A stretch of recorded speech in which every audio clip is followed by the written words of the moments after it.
മഹാഭാരതത്തിൽ കർണനായി എത്തി പ്രേക്ഷകരുടെ ഇഷ്ടം കവർന്ന നടൻ വിടവാങ്ങി. ക്യാൻസറുമായുള്ള പോരാട്ടത്തിനൊടുവിലാണ് അദ്ദേഹത്തിൻ്റെ അന്ത്യം.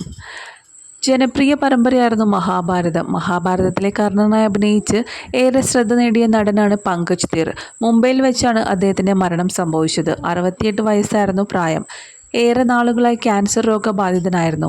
അഗാധമായ ദുഃഖത്തോടെയും വേദനയോടെയും ഞങ്ങളുടെ ട്രസ്റ്റിൻ്റെ മുൻ ചെയർമാനും ജനറൽ സെക്രട്ടറിയുമായ ശ്രീ പങ്കജ് ധിർജിയുടെ നിര്യാണം അറിയിക്കുന്നു. അദ്ദേഹത്തിൻ്റെ ഭൗതിക ശരീരം ഇന്ന് വൈകുന്നേരം 4:30 മുംബൈ വിൽപാർലെ പവൻ ഹൻസിനടുത്ത് വെച്ച് സംസ്കരിക്കും.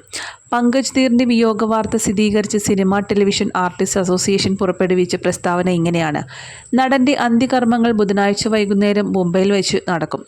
നീണ്ട അഭിനയ ജീവിതത്തിൽ നിരവധി വേഷങ്ങൾ ചെയ്തെങ്കിലും മഹാഭാരതത്തിലെ പങ്കജ് ധീറിനെ പ്രേക്ഷകർക്കിടയിൽ സുപരിചിതനാക്കിയതും അദ്ദേഹത്തിന് ദേശീയ ശ്രദ്ധ നേടിക്കൊടുത്തതും കർണൻ എന്ന ഐതിഹാസിക കഥാപാത്രത്തിന് തൻ്റെ ജീവിതത്തിലുള്ള പ്രാധാന്യത്തെക്കുറിച്ച് 2020 സ്ക്രീനിന് നൽകിയ അഭിമുഖത്തിൽ അദ്ദേഹം സംസാരിച്ചിരുന്നു.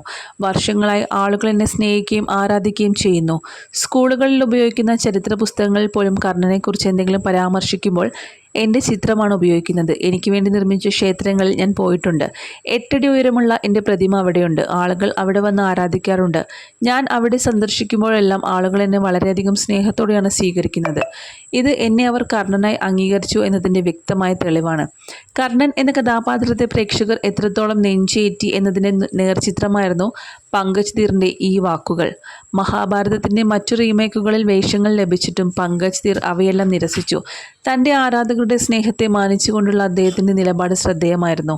മഹാഭാരതത്തിൻ്റെ മറ്റു പതിപ്പുകളിലും എനിക്ക് വേഷങ്ങൾ വാഗ്ദാനം ചെയ്തിട്ടുണ്ട്. പക്ഷേ ഞാൻ അതെല്ലാം നിരസിച്ചു. ഞാൻ കർണനായി അഭിനയിച്ചു, അത്രമാത്രം.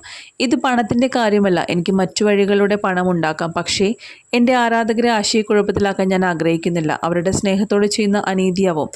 പങ്കജിൻ്റെ വാക്കുകൾ ഇങ്ങനെയാണ്: മഹാഭാരതം കൂടാതെ ഷാറൂഖ് ഖാൻ നായകനായ ബാദ്ഷാ, സൽമാൻ ഖാൻ നായകനായ തുംകോ ന ബോൽ പായേംഗെ, അജയ് ദേവ്ഗൺ നായകനായ സമീൻ തുടങ്ങി നിരവധി സിനിമകളിലും അദ്ദേഹം അഭിനയിച്ചിട്ടുണ്ട്. സസുരാൽ സിമർ കാ, രാജോ കി ആയേഗി ബരാത്ത് തുടങ്ങിയ ടെലിവിഷൻ ഷോകളിലും അദ്ദേഹം പ്രത്യക്ഷപ്പെട്ടു.